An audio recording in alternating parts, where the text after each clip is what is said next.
The dust kicked up beneath Thomas Yates's boots as he stood at the edge of his property line, watching his 8-year-old daughter Clara chase their escaped milk cow across the scrubland that separated his homestead from the neighboring ranch.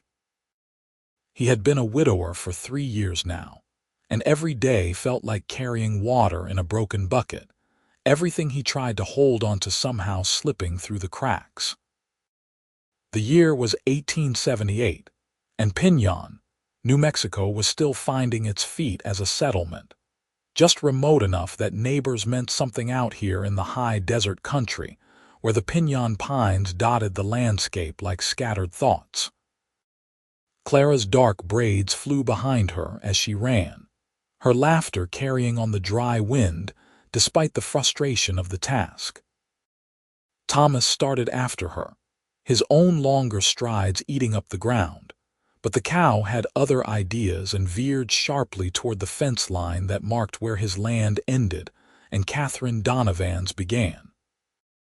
He had seen the woman from a distance a handful of times since she had arrived 6 months ago, a widow herself from what he had heard in town, with 2 children of her own to raise. They had never properly met, both too busy with the demands of working their respective properties alone. The cow crashed through a weak section of fencing, boards splintering with sharp cracks that made Thomas wince. Clara pulled up short, her chest heaving, looking back at her father with wide eyes that held equal parts worry and embarrassment. Before Thomas could reach her, a woman appeared on the other side of the broken fence, and he found himself stopping in his tracks. Katherine Donovan was younger than he had expected, perhaps in her late 20s to his 32 years, with copper-colored hair pulled back in a practical bun that had loosened in the heat of the day. Her face was sun-touched and honest, with green eyes that assessed the situation quickly. She held a rope in her capable hands, and behind her stood 2 children, a boy of about 10 and a girl who looked to be 6 or 7. "I am so sorry, madam," Thomas called out, moving forward again, pulling his hat from his head in a gesture of respect. "Our cow got loose, and now she has gone and damaged your fence." Catherine's expression softened as she looked from Thomas to Clara, who was trying very hard not to cry. "Cows have minds of their own, I have learned that much out here. Daniel," she turned to her son, "fetch the halter from the barn. We will help catch her before she decides to explore further." The boy took off at a run, and Katherine stepped through the gap in the fence with an easy grace that spoke of someone who had grown accustomed to handling things herself. She moved toward the cow, which had stopped to graze on a patch of grass that apparently seemed more appealing than anything on Thomas's side of the property line. "I am Thomas Yates," he said, coming up beside her. "This is my daughter Clara. We have been meaning to come introduce ourselves properly, but the days get away from a person." "Katherine Donovan," she replied, her voice carrying a hint of Irish lilt that had been softened by years in America. "And I understand completely. Between the garden and the chickens and trying to keep the roof patched, I barely know what day of the week it is half the time." Clara had edged closer, fascinated by the little girl who stood shyly near the fence. "I am Clara," she said quietly. "I am 8. "This is my daughter Emma," Katherine said warmly. "She is 7, and my son Daniel is 10. Daniel returned with the halter, and between the 4 adults and the 2 older children, they managed to corner the cow and get her secured. The animal seemed almost disappointed that her adventure had ended so quickly. Thomas examined the broken fence with a critical eye, already calculating how much lumber he would need to bring over to make proper repairs. "I will fix this tomorrow," he said firmly. "First thing. And I apologize again for the trouble." "These things happen," Katherine said, but there was a tiredness around her eyes that Thomas recognized from his own reflection, the kind of exhaustion that came from carrying too much alone for too long. though I will not say no to having it mended. The winter winds will be coming before we know it, and every gap needs to be sealed."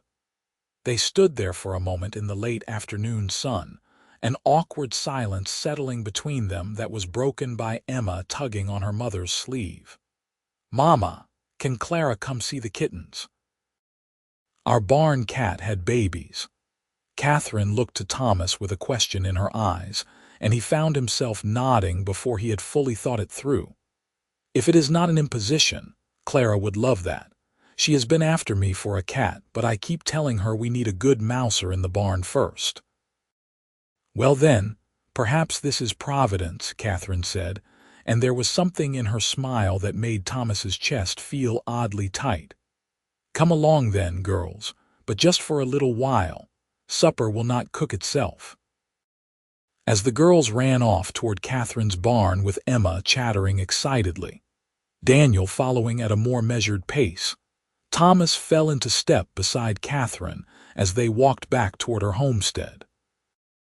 Her property was neat despite the clear signs of ongoing struggle, the kind of barely controlled chaos that came from one person trying to do the work of two. "How long have you been out here?" Thomas asked, leading the cow along on the rope. 6 months now," Katherine replied. "We came from Santa Fe after my husband passed. He was a clerk there, but the city held too many memories. A friend told me about land available out here, and it seemed like a chance to start fresh." She paused, glancing at him. "What about you?" 3 years a widower," Thomas said, the words still feeling strange in his mouth after all this time.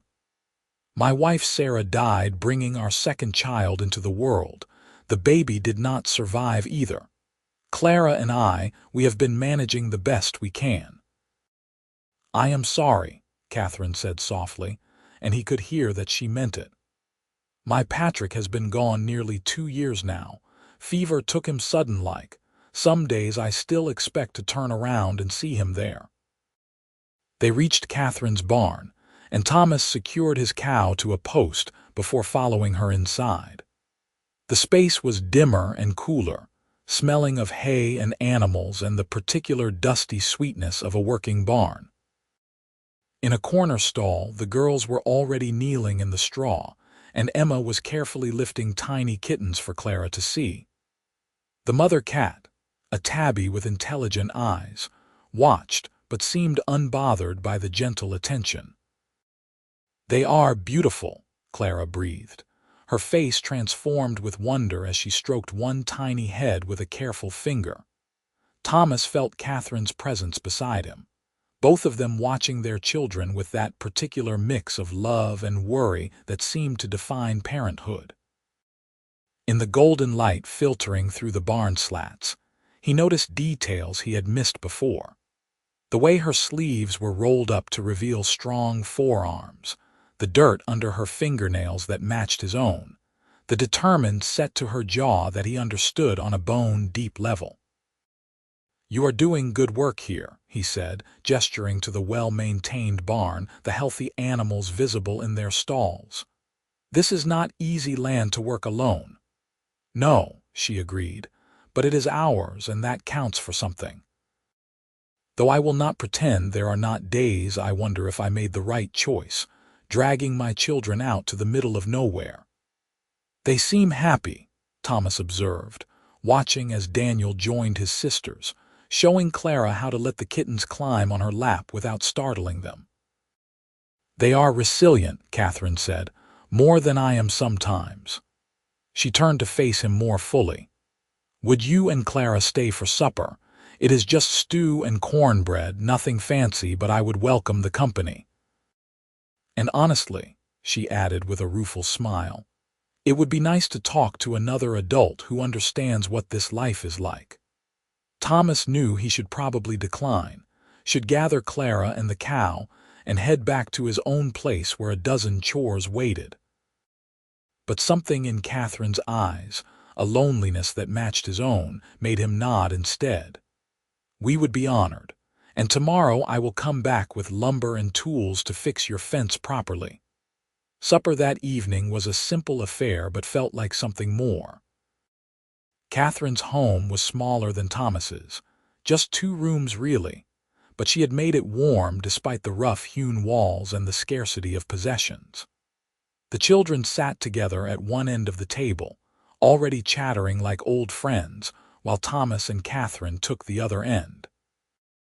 The stew was good, hearty with vegetables from her garden and rabbit that Daniel had apparently snared himself. "You have taught him well," Thomas said, nodding toward the boy who was helping Emma cut her cornbread into manageable pieces. "He has had to grow up fast," Katherine said, and there was both pride and regret in her voice. "Too fast, perhaps, but he never complains. He knows what needs doing and he does it." "Clara is the same way," Thomas said. "Sometimes I look at her, and I see too much understanding in her eyes for 8 years old. She remembers her mother, remembers the baby. She knows why it is just the 2 of us now." They talked as the meal progressed, sharing the small details of their lives, the daily struggles and minor victories that made up existence on the frontier. Thomas learned that Katherine had grown up in Boston, that she had met Patrick when he was working for a shipping company there, that they had moved west chasing opportunity that had never quite materialized the way they had hoped. Katherine learned that Thomas had been born in Kansas, that he had learned ranching from his father before striking out on his own, that he had brought Sarah to New Mexico with dreams of building something lasting. By the time Clara's eyes started to droop, the sun had set completely and the desert night had turned cool. Thomas rose reluctantly, knowing they needed to get back before it got much darker. Katherine walked them out, and in the doorway she touched his arm lightly. "Thank you for staying," she said.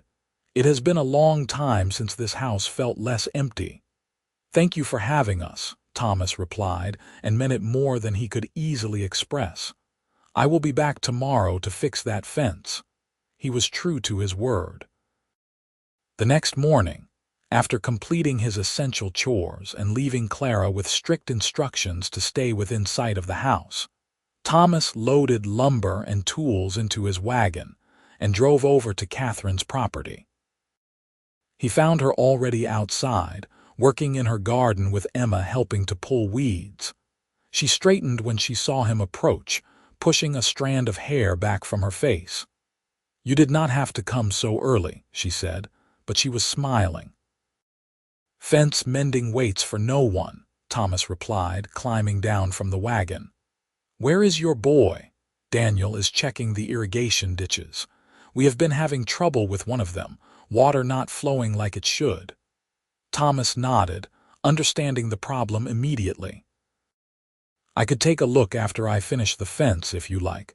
2 sets of eyes sometimes spot what one misses."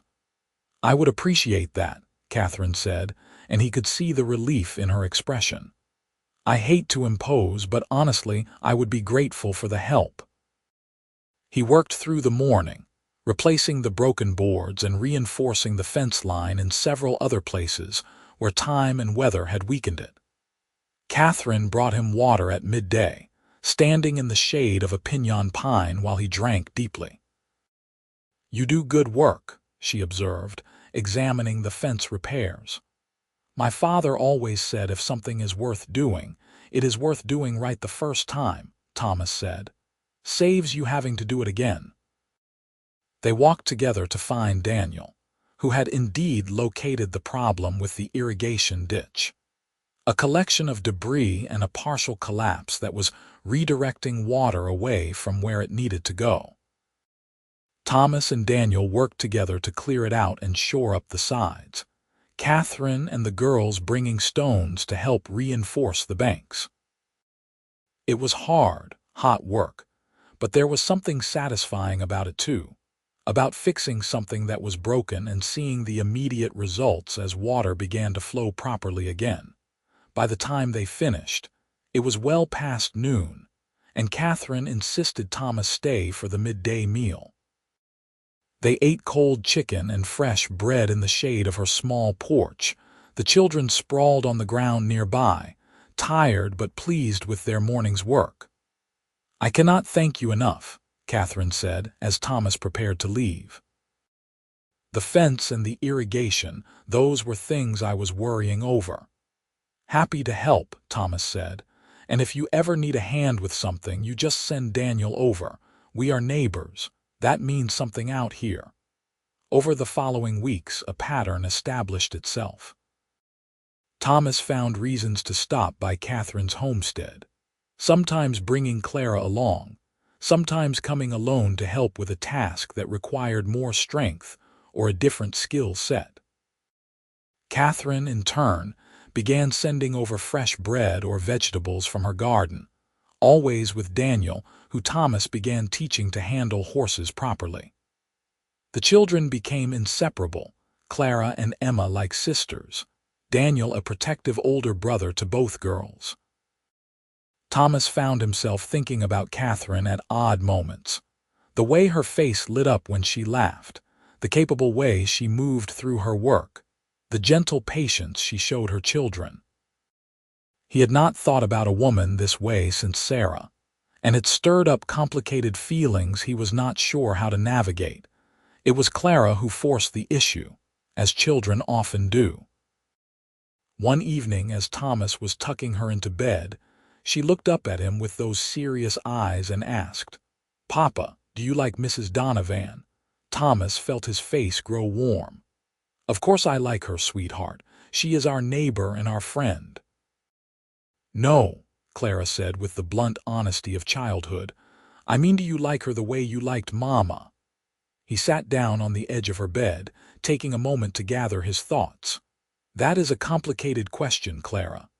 Emma says her mama smiles more since we became friends," Clara said. "And you smile more too, Papa. I like it when you smile." Thomas felt his throat tighten. "Do I not smile enough for you, little one?" "You smile," Clara said, "but not like you used to, not before Mama died. But when you are with Mrs. Donovan, you smile like that again. Like you are happy and not just pretending." Out of the mouths of babes. Thomas pulled Clara into a hug, overwhelmed by his daughter's perceptiveness. "I do like Katherine," he admitted, "but that does not mean anything has to change. You and I, we are doing fine, just the two of us." "But maybe we could do better with them," Clara said into his shoulder. "Emma would be like a real sister, and Daniel could teach me to shoot properly like he does with the rabbits, and you would not be lonely anymore." "I have you," Thomas protested. "I am not lonely when I have you." Clara pulled back to look at him.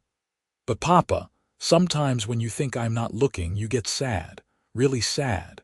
Mrs. Donovan does that too, but when you are together, you both stop being sad for a while." Thomas had no answer to that, nothing that would not sound like an excuse or a denial.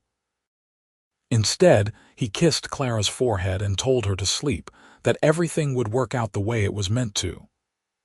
But as he lay in his own bed that night, staring at the ceiling, he could not stop thinking about what she had said. The truth was, he had been lonely. So lonely it had become like a physical ache he had learned to live with, like the soreness in his back from a long day's work or the calluses on his hands. He had convinced himself it was just how life was going to be from now on, that he had had his chance at love and lost it, and that was that. But Katherine made him feel something different, something he had thought was buried with Sarah. Not the same thing, he realized, but something new, born out of shared experience and understanding and the simple human need for connection.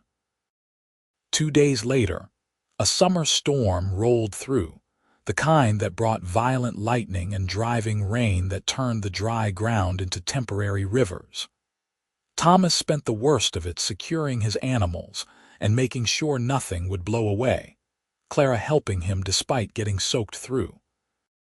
When the storm finally passed in the early evening, leaving everything dripping and smelling of wet earth, Thomas's first thought was of Katherine and whether her smaller homestead had weathered it all right.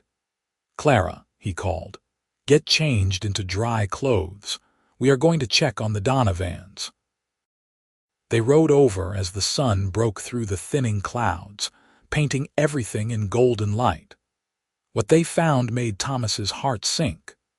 A large section of Catherine's barn roof had torn away, and water was streaming in, threatening the stored hay and the animals below.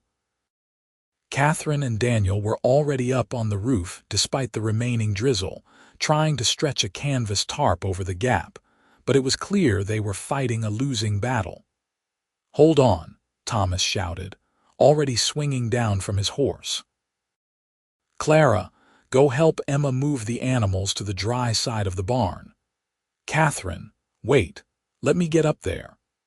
He climbed up quickly, his longer reach and greater strength making it possible to secure one edge of the tarp that Katherine and Daniel had been struggling with. Working together, the three of them managed to get it fastened down well enough to stop the worst of the water intrusion, though it was clearly a temporary solution. By the time they climbed back down, they were all soaked and exhausted. Catherine's face was streaked with dirt and rain, and she looked close to tears as she surveyed the damage. "I do not have the money to fix this properly," she said quietly, almost to herself. "Not until after harvest, and even then it will be tight." "We will figure it out," Thomas said firmly. "I have some extra shingles and lumber, and between Daniel and me we can do the work ourselves. It will not be fancy, but it will keep the rain out." Katherine looked at him, and something in her expression made his breath catch. "Why are you doing all this? You have your own place to worry about, your own daughter. You do not owe us anything." "Maybe not," Thomas said, acutely aware that the children had gone quiet, watching this exchange with interest. "But maybe I want to. Maybe helping you makes me feel less alone in this.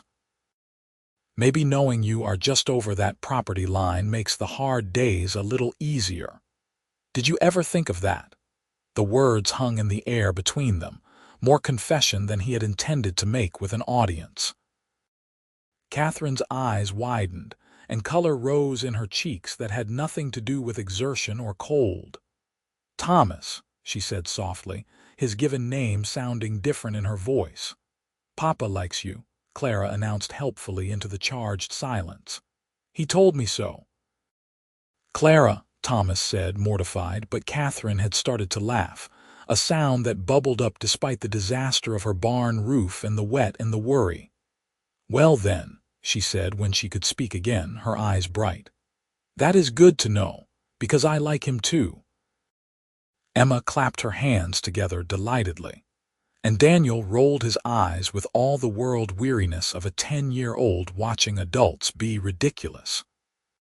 Thomas found himself grinning despite his embarrassment, and when Katherine reached out to take his hand, her fingers cold and wet but unmistakably real, something that had been twisted up tight in his chest for 3 years finally began to loosen. They went inside, all of them, and changed into whatever dry clothes could be found or borrowed. Katherine made coffee while Thomas helped the children set up a game of checkers on the floor. When she brought him a cup, their fingers brushed, and the look they shared over the children's heads spoke of possibility, of new beginnings growing in the spaces where grief had carved them hollow. Over the next week, Thomas spent every spare moment helping repair Katherine's barn. Daniel proved to be a capable assistant, and Thomas found himself enjoying teaching the boy, showing him how to measure twice and cut once, how to read the grain of wood, how to drive a nail straight and true. In the evenings, they would all share supper together, sometimes at Katherine's place, sometimes at Thomas's. The children played and argued and laughed in the way children do, while Thomas and Katherine stole glances at each other across rooms, the air between them charged with unspoken feelings that grew stronger each day. It was Katherine who took the next step. She showed up at Thomas's door one Sunday afternoon, alone, having left her children with his and Clara's supervision for a few hours.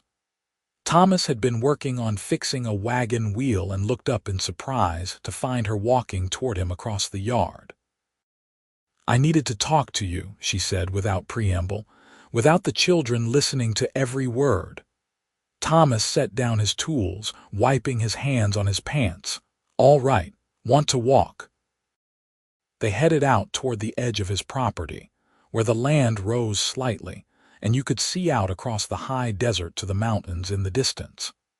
The late summer heat had mellowed into something more bearable, and the sky was that particular shade of blue that seemed infinite. "I have been thinking," Katherine began, then stopped, seeming to gather her courage, "about what you said during the storm, about feeling less alone." "I meant it," Thomas said quietly. "Every word. I know you did. I could see it in your face." She turned to look at him fully. "Thomas, I need to know what you want here, because my children are getting attached to you and Clara. Emma talks about you like you are already part of our family, and Daniel, he looks up to you in a way he has not looked at anyone since his father died, and I." She paused, taking a breath. "And I find myself thinking about you all the time, wondering what you are doing, looking for excuses to see you. And it scares me because I lost Patrick and it nearly destroyed me, and the thought of opening my heart again, of risking that kind of pain." Thomas reached out and took both her hands in his. "I know. God, Katherine, I know. After Sarah died, I told myself I would never let anyone that close again. The pain was too much, and I could not bear the thought of Clara losing another person she loved. But then you showed up with your copper hair and your determined jaw and your beautiful children, and suddenly I found myself wanting things I thought were behind me forever." "What things?" she asked, her voice barely above a whisper. "A partner," he said simply.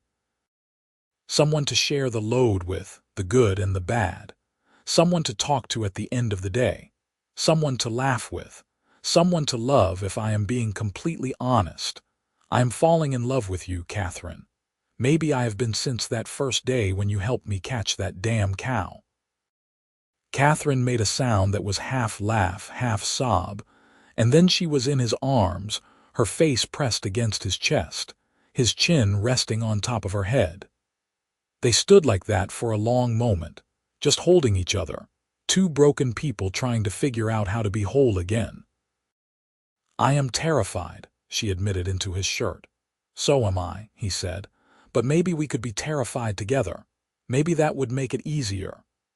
She pulled back enough to look up at him, and he was struck again by how beautiful she was, even with tears on her cheeks and worry in her eyes. "The children would be so happy," she said. "What about you?" he asked. "Would you be happy?" "Yes," she said, and it came out fierce and certain. "Yes, Thomas, I think I would be. I think I am already happier than I have been in 2 years, and it is because of you." He kissed her then, soft and careful, a question and an answer all at once. She kissed him back, her hands coming up to frame his face, and it felt like coming home to a place he had not known he was seeking. When they finally broke apart, both a little breathless, Thomas rested his forehead against hers. "So what do we do now?" he asked. "I suppose we figure it out as we go," Katherine said. "Together." They walked back to the house hand in hand, and when the children saw them, Clara let out a whoop of joy that probably carried all the way to town.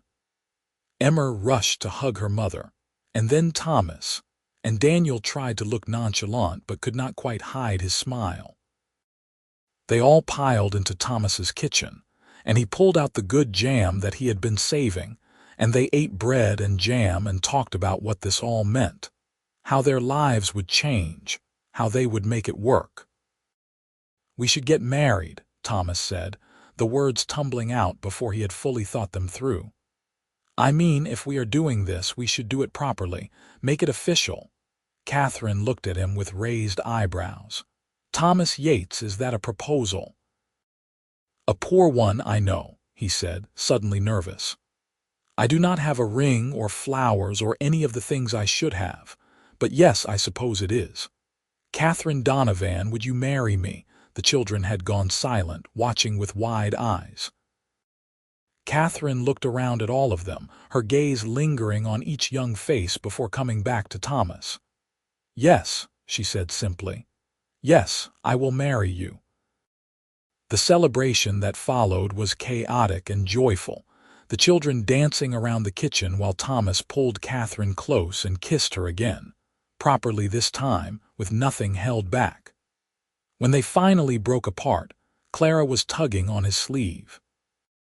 "Does this mean Emma and Daniel will really be my brother and sister?" she asked. "Yes, sweetheart," Thomas said, scooping her up even though she was getting too big for it.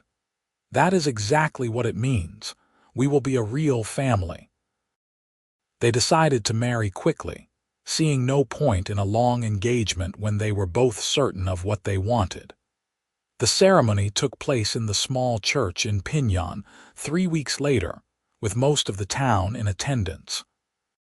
Katherine wore a simple dress of pale blue that brought out her eyes, and Thomas wore his best suit that still smelled faintly of cedar from the chest where it had been stored. Clara stood beside her father, and Emma and Daniel beside their mother, and when the preacher asked if anyone objected, not a single voice was raised. The kiss that sealed their marriage was chaste given the audience, but the promise in it was clear. They were building something new from the pieces of their broken hearts, creating a family from the ruins of loss.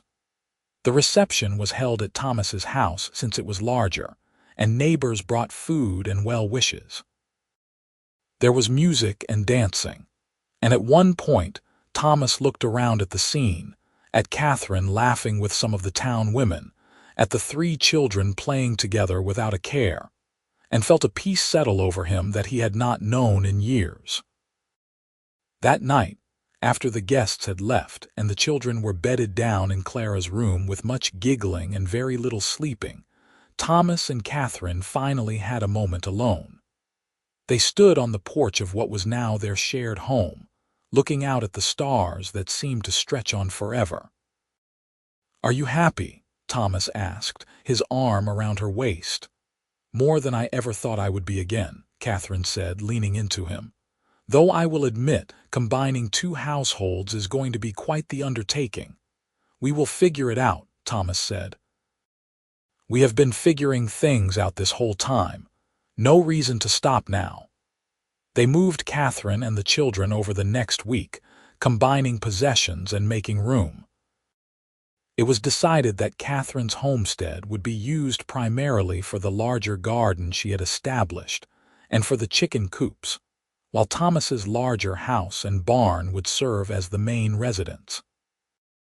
The children helped, excited about their new arrangement, though there were squabbles too as they adjusted to sharing space and parental attention.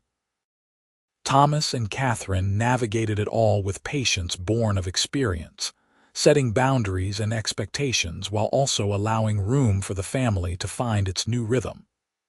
There were hard moments, times when grief would unexpectedly surface and one or the other of them would need space to feel it. But they learned to give each other that grace, to understand that loving again did not mean forgetting what came before. The first time Daniel called Thomas "Sir," instead of Mr. Yates, Thomas felt his throat get tight. The first time Emma crawled into Katherine's lap while she was sitting with Thomas on the porch, treating his presence as completely natural, Katherine had to blink back tears. And the first time Clara said, "Our family," instead of "my family and your family." Both adults had to step away for a moment to collect themselves. By the time winter arrived, they had settled into their new life. The combined homestead was more prosperous than either had been separately. The work divided more evenly. The resources pooled for greater efficiency. Thomas taught Daniel more about ranching and horsemanship, while Katherine worked with Clara on cooking and sewing, and all the domestic skills Sarah's death had left untaught. The children flourished under the attention and stability. Their laughter, a constant presence in a house that had been too quiet for too long. On their first Christmas together as a family, Thomas surprised Katherine with a ring he had commissioned from a silversmith in Santa Fe. It was simple but beautiful, a silver band with a small turquoise stone, and when he slipped it on her finger, she cried and kissed him in front of the children, who made appropriate disgusted noises while secretly being delighted. That night, after the children were asleep and the fire had burned down to embers, Thomas and Katherine lay in their bed, her head on his chest, his fingers tracing idle patterns on her shoulder. "I never thought I would have this again," he said quietly into the darkness. "A wife, a full house, a reason to look forward to tomorrow." "Neither did I," Katherine admitted. "There were days I thought I would just go through the motions forever, doing what needed to be done but never really living. You brought me back to life, Thomas, you and Clara." "You did the same for us," he said, pressing a kiss to her hair. "You and your children, you made us whole again." They lay in comfortable silence for a while, listening to the winter wind outside and the small sounds of their sleeping children down the hall. Finally, Katherine spoke again, her voice tentative. "Thomas, I have been thinking about something." "What is that? Would you want more children? I mean, if it happened. I know we already have 3, and that is a blessing. But I am only 28, and if you wanted—" Thomas tightened his arm around her, emotion welling up at the thought. After losing Sarah and the baby, he had convinced himself that chapter of his life was over. But the idea of a child with Katherine, a physical embodiment of this new love they had built, filled him with a longing he had not expected. "I would love that," he said, his voice rough. "If you wanted to, but only if you are sure, Katherine. I know the risks, I know what can happen." "I know them too," she said. "Better than most. But I think with the right care, with you beside me, I would like to try. I would like our children to have a sibling that belongs to all of us, not just to my past or your past, but to our future." They talked late into the night about it, about hopes and fears, about practical concerns and emotional ones. By the time they finally slept, wrapped in each other's arms, they had made their decision. They would welcome whatever the future brought, trusting in the strength they had found together. Spring brought new life to the high desert and to the Yates household as well. By April, Katherine was certain she was pregnant, and the news was met with cautious excitement. Thomas found himself constantly hovering, worried in a way he had not been with Sarah, because he had been young and stupid and certain nothing bad could ever happen to them. Now he knew better, knew exactly how precious and fragile life was. But Katherine was strong and healthy, and she bore the pregnancy well despite the demands of running a household and helping with the ranch work. The children were excited, each in their own way. Clara, now 9, appointed herself as Katherine's helper, bringing her water and making sure she rested. Emma, 8, liked to talk to the baby through Katherine's growing belly, telling it stories and singing songs. Daniel, 11 and on the cusp of that awkward age between boy and man, tried to take on even more work around the property to ease the burden on Thomas and his mother. Summer passed in a blur of haying and fence, mending and preparing for the new arrival. They converted the small storage room off the main bedroom into a nursery, Clara and Emma helping Katherine sew tiny clothes and blankets. Thomas built a cradle from pine wood, working on it in the evenings by lamplight, pouring all his hopes and fears into the careful joinery. The baby came on a cool September evening in 1879, as the sun was setting over the mountains and painting the sky in shades of gold and crimson. The local midwife attended, a capable woman named Mrs. Chen who had delivered half the babies in the territory. Thomas paced the porch with the children, trying to stay calm, until finally Mrs. Chen appeared at the door with a smile. "You have a son, Mr. Yates, and your wife did beautifully." Thomas rushed inside, the children right behind him, to find Katherine propped up in bed, exhausted but radiant, holding a tiny bundle. She looked up at him with tears of joy streaming down her face. "Thomas, come meet your son." He approached almost reverently, taking the baby carefully when Katherine offered him. The infant was small and red and perfect, with a shock of dark hair and a face scrunched up in sleepy concentration. Thomas felt his heart crack open in a way he had forgotten was possible, love pouring through him with almost painful intensity. "Hello, little one," he whispered. "Welcome to the family." They named him James Patrick Yates, honoring both grandfathers. Clara, Emma, and Daniel crowded around to see their new brother, and Thomas was struck by the picture they made. This blended family that had formed from loss and loneliness and choosing to love again. Katherine reached for his hand, and he gripped it tightly, both of them overwhelmed by the gift they had been given. The first year of James's life passed in the sleepless haze common to all new parents, but with 5 people to share the work, it was manageable. The older children doted on their baby brother, taking turns helping with him when Katherine needed a break. Thomas discovered a capacity for tenderness he had forgotten he possessed, rocking James in the middle of the night, singing old lullabies his own mother had sung to him. The homestead continued to prosper as well, with Daniel growing stronger and more capable, and Katherine managing the household and the garden with practiced efficiency. They were able to expand their operations. Thomas bought more cattle, and they increased the size of the garden to sell produce in town.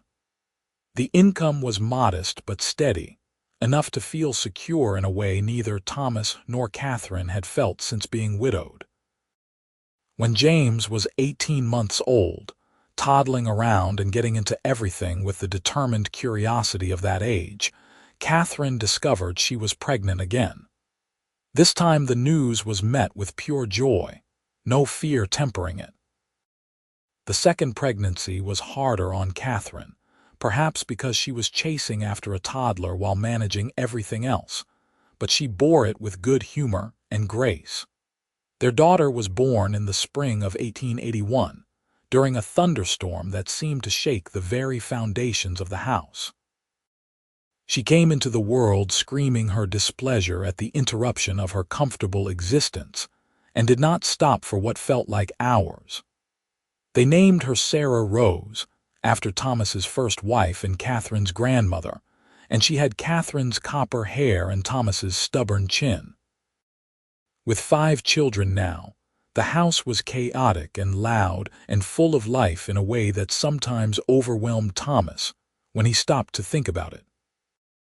There were days when he barely had a moment to breathe, when the demands of ranching and fatherhood and being a husband felt like more than one person could possibly handle. But then he would look at Katherine across a crowded dinner table, her hair escaping its pins and a baby on her hip and a smile on her face, and he would think there was nowhere else he would rather be. The children grew and changed, each developing their own personalities and interests. Clara, approaching 13 by the time Sarah Rose was born, was already showing signs of becoming a beauty like her mother had been, but she had Thomas's practical nature and his way with horses. She could rope and ride as well as any boy in the territory, and Thomas was fiercely proud of her independence and capability. Daniel was 14 and shooting up like a weed, all gangly limbs and cracking voice. He had developed a real skill with the cattle and talked about having his own ranch someday. Thomas had already set aside a portion of the land for him, planning to deed it over when Daniel came of age. The boy might not be his by blood, but he was his son in every way that mattered. Emma at 10 was quieter than the others, more given to reading and drawing than to the rough and tumble of ranch life. Katherine nurtured that artistic streak, trading eggs in town for paper and pencils so Emma could pursue her interest. Her sketches of the landscape and the animals were surprisingly good, and Thomas had several framed and hung around the house. James at 3 was pure energy, running everywhere he went and asking endless questions about everything he saw. He followed Daniel and Clara around like a devoted puppy, desperate to be included in whatever the older children were doing. And baby Sarah Rose, just learning to walk at 15 months, was already showing signs of having a will of iron and a temper to match. It was a full life, sometimes overwhelmingly so, but it was theirs, built from the ashes of grief into something solid and good. Thomas and Katherine carved out time for themselves when they could, stolen moments on the porch after the children were in bed, or early morning rides across the property when the world was still quiet. They talked about everything and nothing, partners in the truest sense, making decisions together and supporting each other through the inevitable challenges that came with farming, ranching, and raising 5 children in the New Mexico territory. One evening in the late summer of 1882, Thomas came in from checking on a sick cow to find Katherine sitting at the kitchen table, a letter in her hands and tears streaming down her face. His heart seized with immediate fear. "What is it? What has happened?" She looked up at him, and he realized with surprise that she was smiling through the tears. "It is from my sister in Boston. She finally wrote back after all this time. She wants to come visit to meet you and see the children. Oh, Thomas, I have not seen her in 6 years." He pulled up a chair beside her, relief flooding through him. "That is wonderful news. When is she thinking of coming?" She says perhaps in the spring, after the worst of winter travel is past. She is married now, too, to a teacher, and they have a little boy. "She wants our children to know each other." Katherine wiped at her eyes. "I never thought she would forgive me for leaving Boston, for choosing this life out here. We parted on such difficult terms." "Families find their way back to each other," Thomas said, thinking of his own scattered siblings he had not seen in years. "And she will see how happy you are, how well you have done for yourself. How could she be anything but proud?"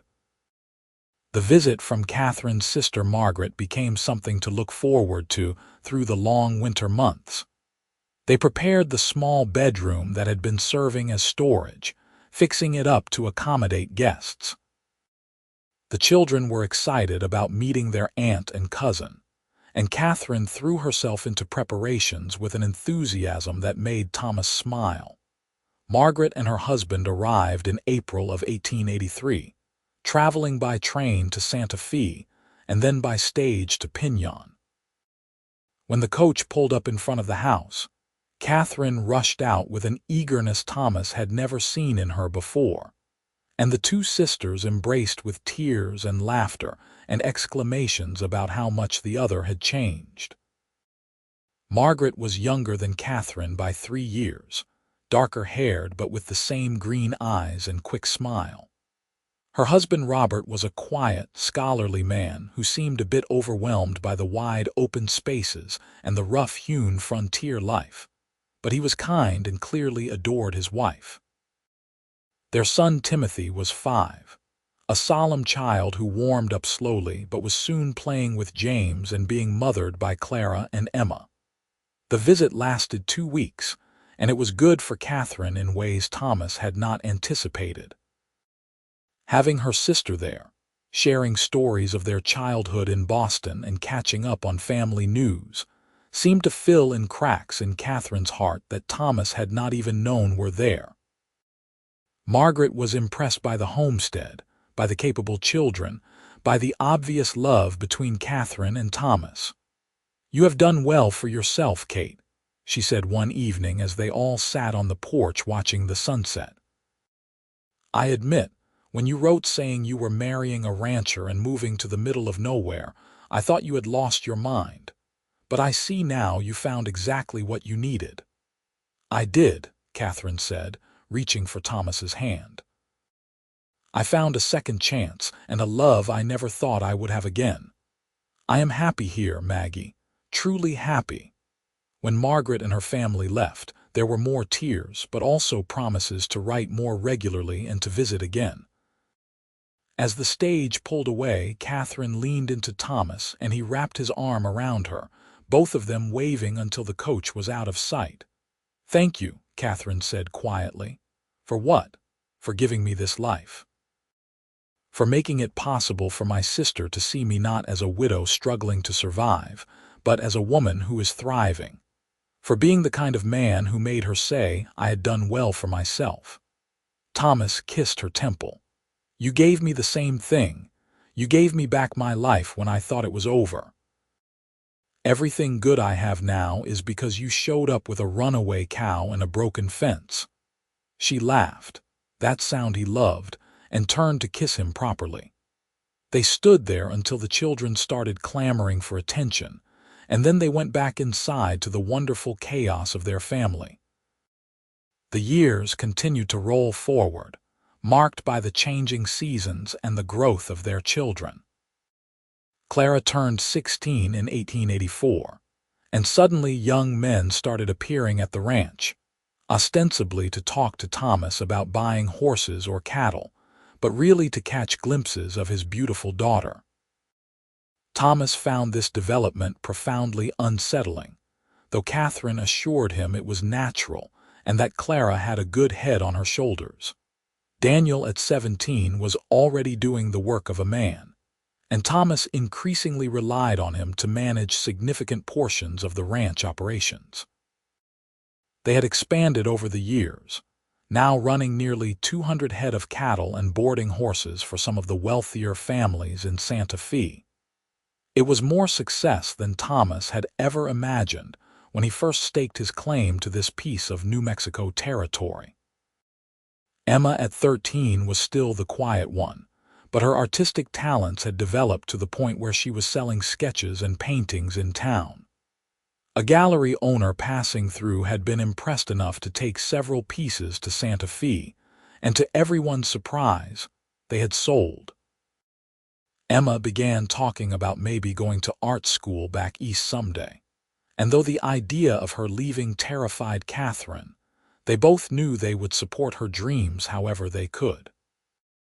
James at 6 was in school in town now, riding in with whoever was making the trip and staying with the schoolteacher's family during the week. He was bright and curious, learning to read and write with an enthusiasm that delighted his parents.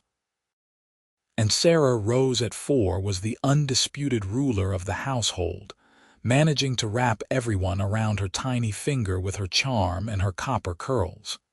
In the summer of 1884, a drought hit the territory, the worst anyone could remember in years. Water became scarce, and the cattle suffered.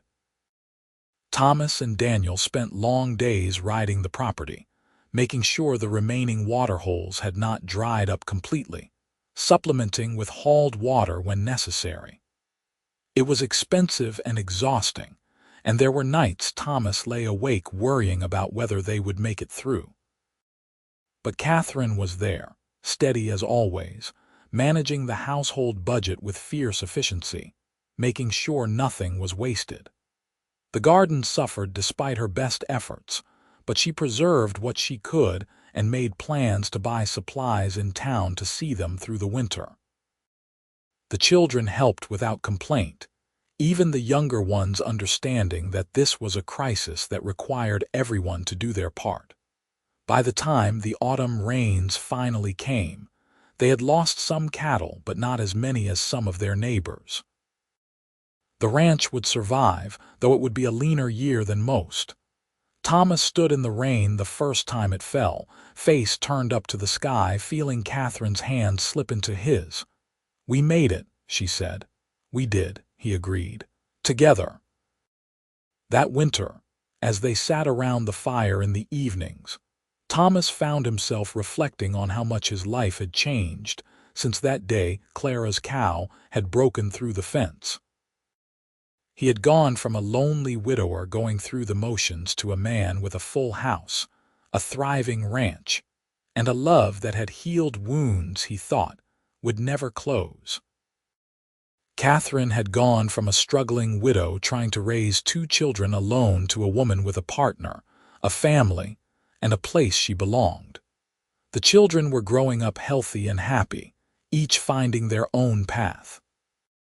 Clara was being courted by a young rancher from a neighboring property, a decent man who treated her with respect and whom Thomas had grudgingly approved. Daniel was talking about that land Thomas had set aside for him, making plans for his own homestead when he turned 18. Emma had been accepted to an art program in Santa Fe and would be leaving in the fall, a bittersweet development that had Katherine crying into her pillow at night. James and Sarah Rose were still young enough that their futures were uncertain, but they had time and opportunity and parents who would support whatever they chose.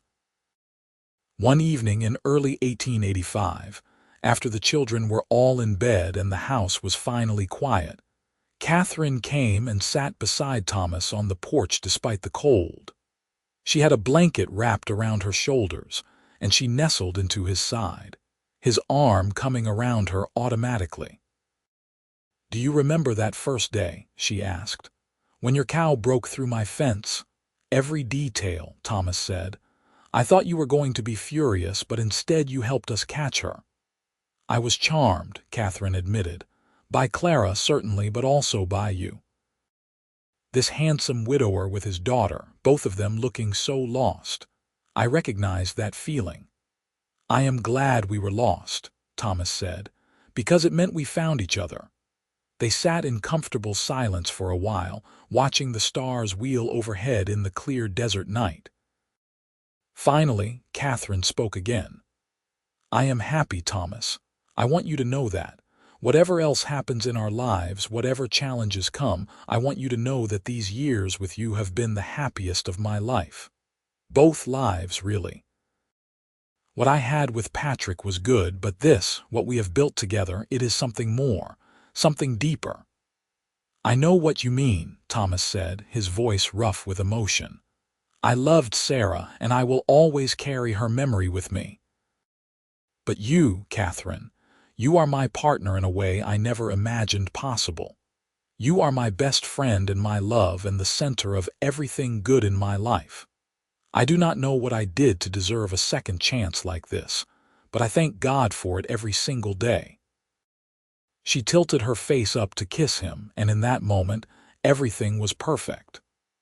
The past with its sorrows had brought them to this point, and the future with its uncertainties stretched ahead, but right now, in this moment, they had everything they needed. The next few years passed in a blur of family milestones and the steady work of maintaining the ranch. Clara married her young rancher in the summer of 1886, a beautiful ceremony held on the property with half the territory in attendance. Thomas walked her down the makeshift aisle with tears in his eyes, remembering the little girl who had chased a cow across the scrubland and inadvertently changed his entire life. But he was happy for her too, could see that she and her husband James genuinely loved each other, and he knew Sarah would have been proud of the woman their daughter had become. Daniel did indeed claim his land when he turned 18 that same year, and with Thomas's help, began building his own homestead. He was not going far, just to the eastern edge of the property, close enough that he could still help with the main ranch when needed, but far enough to be his own man. Thomas and Katherine watched him grow into adulthood with pride, knowing they had raised him right even though he had not been born to them. Emma left for art school that fall, and the house felt emptier without her quiet presence. But her letters were full of excitement about what she was learning, and when she came home for Christmas, she brought paintings that took Katherine's breath away. Their middle daughter was finding her calling, and though it meant she would likely never return to ranch life permanently, they were glad she had the opportunity to pursue her dreams. James at 8 was growing into a sturdy, reliable boy who loved the ranch life and seemed determined to follow in his father's footsteps. And Sarah Rose at 6 was starting school and already showing signs of her mother's intelligence and her father's stubborn determination. The two youngest children were growing up in a stable, loving household, never knowing the grief and loss that had shaped their parents' earlier lives, and that was exactly how Thomas and Katherine wanted it. By 1888, Thomas was 42 and Katherine 38, and they had been married for nearly a decade. The ranch was well established and profitable. Their children, both biological and adopted through marriage, were thriving. They had weathered droughts and harsh winters, market fluctuations and personal challenges, and come through it all stronger together. One spring morning, Thomas woke to find Katherine already up, standing at the window looking out at the sunrise. He came up behind her, wrapping his arms around her waist, resting his chin on her shoulder. "What are you thinking about?" he asked.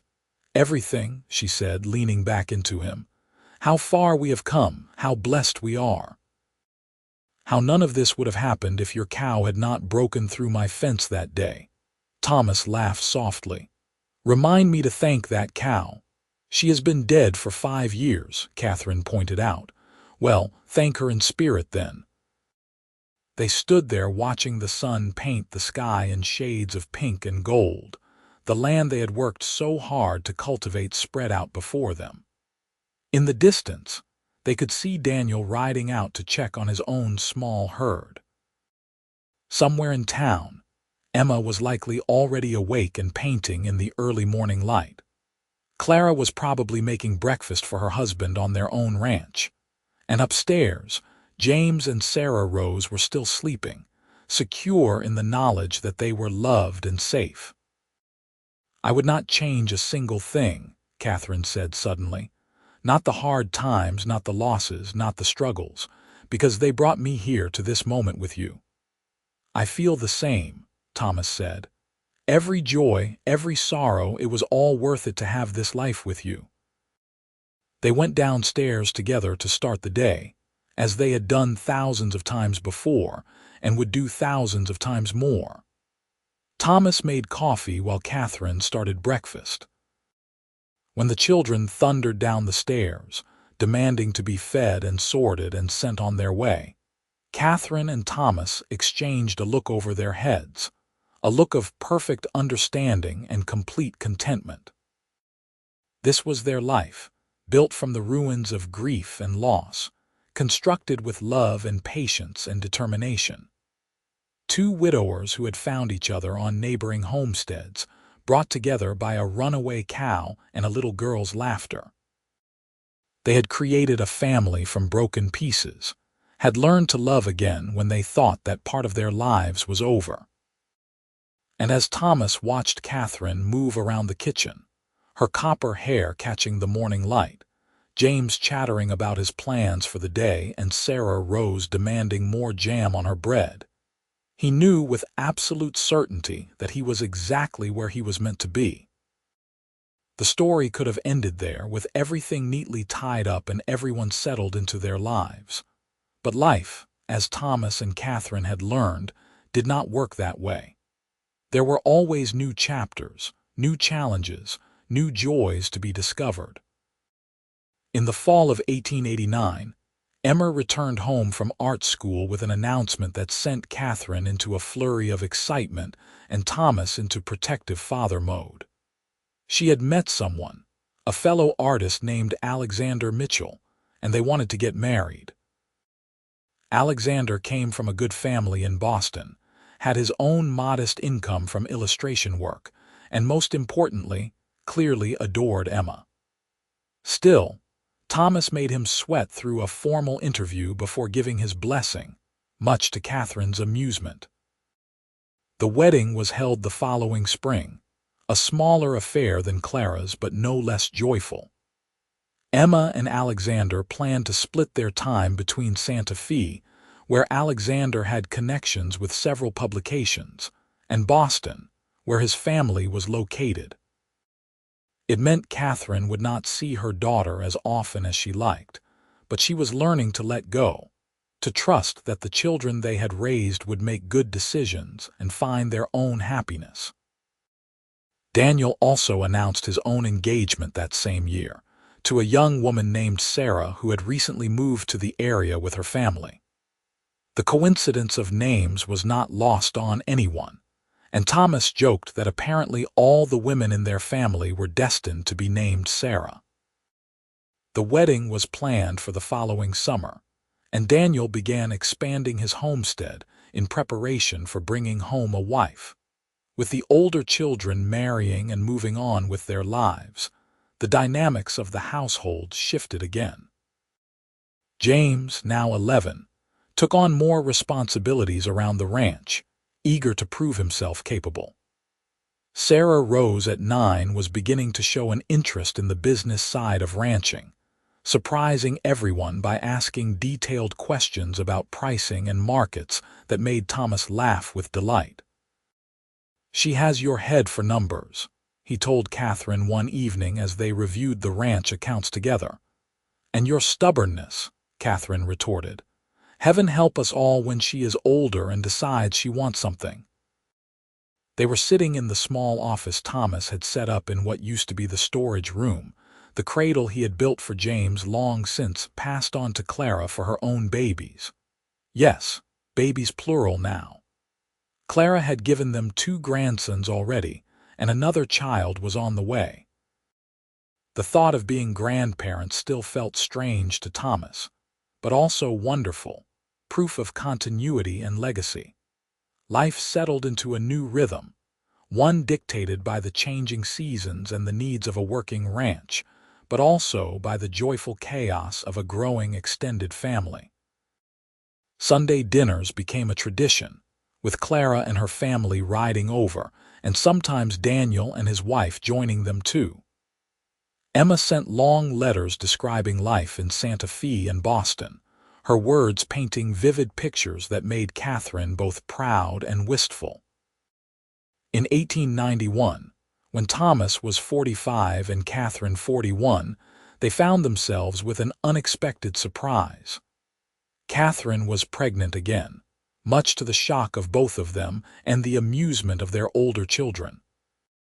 It had been 10 years since Sarah Rose was born, and they had assumed that chapter of their lives was closed. "Apparently not," Katherine said dryly when the midwife confirmed what she had suspected. "My body has decided we are not quite done yet." Thomas was terrified, remembering Sarah's death too clearly, but the midwife assured them that Katherine was healthy and strong, and there was no reason to think this pregnancy would be anything but normal.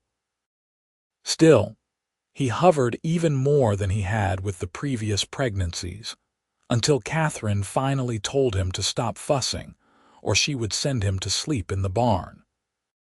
Their son was born in the early spring of 1892. A healthy baby they named Patrick Thomas, honoring both of the fathers who had come before. James, now 13, was fascinated by his new baby brother, while Sarah Rose at 11 pretended to be above such things, but was caught more than once sneaking into the nursery to watch him sleep. The older children thought it was hilarious that their parents had a baby at their age. Clara, now pregnant with her 3rd child, joked that she and her mother would be raising babies together. Emma sent a painting of the family that included the new baby, and Daniel carved a beautiful rocking horse that he presented with gruff embarrassment, saying every boy needed a good horse, even if it was wooden. Patrick Thomas, whom they called Patrick to avoid confusion with his father, grew up in a household filled with love and laughter, doted on by older siblings and parents who had learned through hard experience to cherish every moment. He was a happy baby, easygoing in a way that made Katherine joke he was making up for how difficult Sarah Rose had been. The ranch continued to prosper through the 1890s. Thomas and Daniel worked together to expand their operations, now running cattle across several sections of land and supplying beef to buyers as far away as Albuquerque. They hired a few hands to help with the work, young men who lived in the bunkhouse Thomas had finally built, and who treated him with the respect due to a man who had built something substantial from nothing. Katherine, meanwhile, had become something of a community leader in Pinon. She organized a ladies' sewing circle that raised money for the church and the school, and she was known for her willingness to help neighbors in need, whether with a meal during illness or advice on managing a household. The scared, struggling widow who had arrived in the territory all those years ago had transformed into a confident, capable woman who knew her worth and her place in the world. James at 16 was already a skilled rancher, and Thomas knew that, when the time came, the boy would be more than capable of taking over the main homestead. He had Thomas's practical nature and Katherine's intelligence, and he had grown up watching his parents work as partners, learning lessons about respect and cooperation that would serve him well in life. Sarah Rose at 14 was turning into a beauty, with her mother's copper hair and a spirit that could not be contained. She had announced her intention to go to college, something almost unheard of for a girl from ranch country. But Thomas and Katherine were determined to make it happen if that was what she wanted. They had always believed in educating all their children, regardless of gender, and they would not stop now. And Patrick at 3 was the baby of the family, with dark curls and a smile that could light up a room. He followed his older siblings around like a devoted puppy, and they were endlessly patient with him, teaching him to ride and rope and all the skills that came with ranch life. By 1895, Thomas and Katherine had been married for 17 years. The homesteads that had once been two separate, struggling properties were now a single, thriving ranch that supported not just their immediate family, but also provided employment for others. Their children and grandchildren were scattered across the territory and beyond, but they all knew they had a home to come back to, a place where they were loved and welcomed always. One evening in late summer, as they sat on the porch watching the sunset, Katherine suddenly laughed. "What is it?" Thomas asked, looking over at her with curiosity. "I was just thinking about that first day," she said, "when Clara was chasing your cow and you looked so mortified about the broken fence. If someone had told me then that 17 years later we would be sitting here, married with 5 children and multiple grandchildren and a successful ranch, I would have thought they were crazy." "I probably would have too," Thomas admitted. "I was so certain my life was over that I was just going through the motions until my time ran out, and then you showed up and everything changed." "We changed each other," Katherine corrected gently. "You gave me hope when I had none. You showed me that it was possible to love again, to build again, to be happy again." "And you did the same for me," Thomas said, reaching for her hand. "You and your beautiful children and your stubborn determination to make a life out here. You reminded me what it meant to truly live, not just survive." They sat in comfortable silence, hands clasped, watching as the sky turned from gold to pink to deep purple.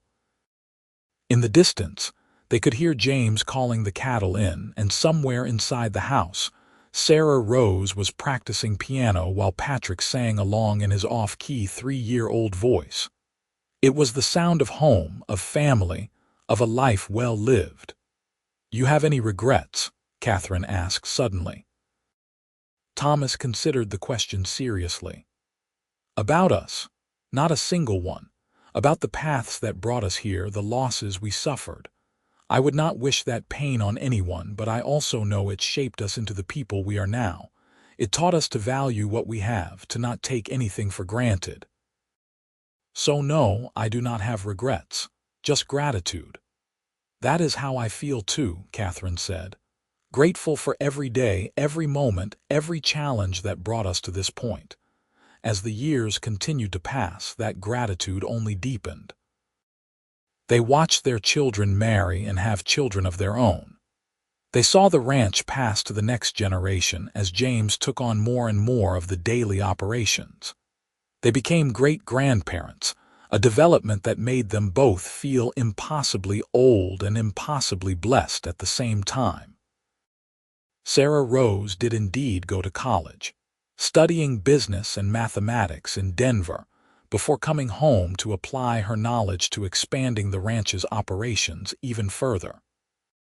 She never married, content with her independence and her work, and she became a legend in the territory as one of the few women running a major ranching operation.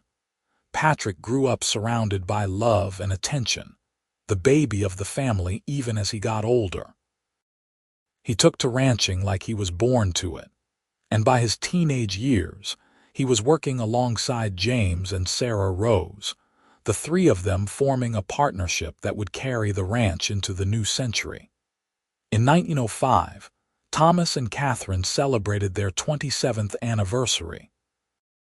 Thomas was 59 now, his hair gone silver, his face weathered by decades in the sun. Katherine at 55 had her own silver streaks in her copper hair and laugh lines around her eyes that came from years of joy. They were grandparents many times over, and the family gatherings now required 2 tables pushed together to fit everyone. That anniversary evening, after the celebration with family had ended, and they were alone again in their bedroom, Katherine pulled out an old photograph. It was from their wedding day, both of them looking so much younger. The children gathered around them. "Look at us," she said softly. "We were practically babies ourselves." "We were," Thomas agreed, studying the image. "But look what we built from that moment. Look at what we created together." "A legacy," Katherine said. "Not just in children and grandchildren, though that is certainly part of it, but also in the land, in the community, in the example we set. We showed that it is possible to love again after loss, to build again after destruction, to find joy again after sorrow." Thomas pulled her close, this woman who had been his partner and his love for more than a quarter century. "You were the best decision I ever made, Katherine Yates. Agreeing to marry you, building this life with you, it has been the greatest adventure of my life." She kissed him, soft and sweet, a kiss that held all the years between them and all the years still to come. "And you were mine, Thomas, my second chance, my true partner, the love of my life." They had started as 2 widowers on neighboring homesteads, brought together by a runaway cow and a little girl's determination. They had built something beautiful from their broken pieces, created a family and a legacy that would outlast them both. And as they lay down to sleep that night, wrapped in each other's arms as they had been for 27 years, they knew with absolute certainty that they had been blessed beyond measure. The ranch would continue. Their children and grandchildren would carry on what they had built. The land they had worked so hard to cultivate would feed future generations. But more than that, the love they had found in each other, the partnership they had forged, the family they had created, that would be their true legacy. A testament to the power of second chances, to the resilience of the human heart, to the courage it takes to love again after losing everything. And it had all started with a broken fence and a runaway cow. On a hot day in 1878, when 2 lonely people had looked at each other across a property line and seen the possibility of something more. They had taken that possibility and turned it into reality day by day, year by year, choice by choice. They had chosen love over fear, partnership over loneliness, hope over despair. And in the end, that made all the difference.